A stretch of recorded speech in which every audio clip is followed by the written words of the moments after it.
Hello brothers, আজ আমরা আলোচনা করব বিশ্বের একটি আন্তর্জাতিক সংস্থা জাতিসংঘকে নিয়ে। ইদানিং আমরা দেখতে পাচ্ছি জাতিসংঘ কোনো কার্যকর ভূমিকা পালন করতে পারছে না। সে অনেক যুদ্ধ হচ্ছে, সেগুলো হলো ইসরায়েল ইরান, আমেরিকা ইরান তথা আমেরিকা যখন ভেনেজুয়েলায় প্রবেশ করে তাদের পরমাণুকে তুলে নিয়ে আসে এগুলো, এবং ইসরায়েল ফিলিস্তিনে আক্রমণ করে, এমন অনেক ঘটনা ঘটছে, কিন্তু জাতিসংঘ কোনো ভূমিকা পালন করতে পারছে না।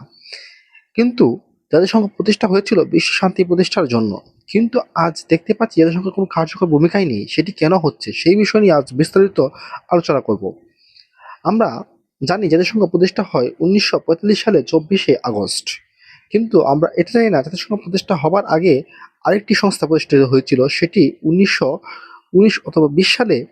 তার নাম ছিল লিগ অব নেশন। সেটিও প্রতিষ্ঠা হয়েছিল বিশ্বের শান্তি প্রতিষ্ঠার লক্ষ্যে, যা পরে শান্তি প্রতিষ্ঠা করতে না পারায় দ্বিতীয় বিশ্বযুদ্ধ সংঘটিত হয়। দ্বিতীয় বিশ্বযুদ্ধ সংঘটিত হয় 1939 সাল থেকে 1945 সালের মধ্যে। এরপরে বিশ্ব শান্তি প্রতিষ্ঠার জন্য 1945 সালে জাতিসংঘ প্রতিষ্ঠা হয়। সাধারণত জাতিসংঘ প্রতিষ্ঠা হয় বিশ্ব শান্তি প্রতিষ্ঠার জন্য।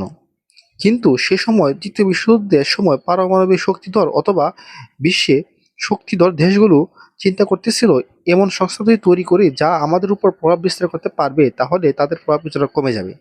তাই তারা ভেটোদানের একটি অপশন রাখে, সেটি হচ্ছে জাতিসংঘ যদি কোনো প্রস্তাবনা দিতে চায় এবং দিতে পারবে স্বাধীন মতো, কিন্তু 5টি দেশ আছে যারা চাইলে সেই প্রস্তাবনা বাতিল করতে পারবে। সেই দেশগুলো কি কি তা নিয়ে আলোচনা করি। সেগুলো হলো যুক্তরাষ্ট্র, ফ্রান্স, চীন, আমেরিকা। এই 5টি দেশ জাতিসংঘ যে কোনো প্রস্তাবনা দিলে সেগুলো বাতিল করার ক্ষমতা রাখে। একে বলা হয় ভেটো। সাধারণত ফিলিস্তিনে যখন ইসরায়েল আক্রমণ চালায় তখন জাতিসংঘ অনেক কিছু করার পদক্ষেপ গ্রহণ করে 100 বারের বেশি, কিন্তু সেই সবগুলো স্থগিত করে আমেরিকা ভেটোদানের মাধ্যমে।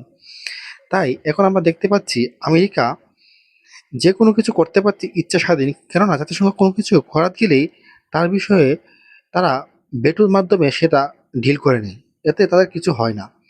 এছাড়া যদি অন্য কোনো দেশ কিছু করতে চায় তাহলে লাইক যুক্তরাষ্ট্র, ফ্রান্স, চীন, এই 4টি দেশ অথবা আমেরিকা, এই 5টি দেশ ছাড়া অন্য কোনো দেশ কিছু করতে চাইলে সেগুলোর উপর ভেটোদান দিতে পারবে। তাই জাতিসংঘ এই 5টি দেশের সামনে কার্যত অকার্যকর হয়ে পড়ছে, এবং এতে বিশ্বে অশৃঙ্খল পরিবেশ সৃষ্টি হচ্ছে।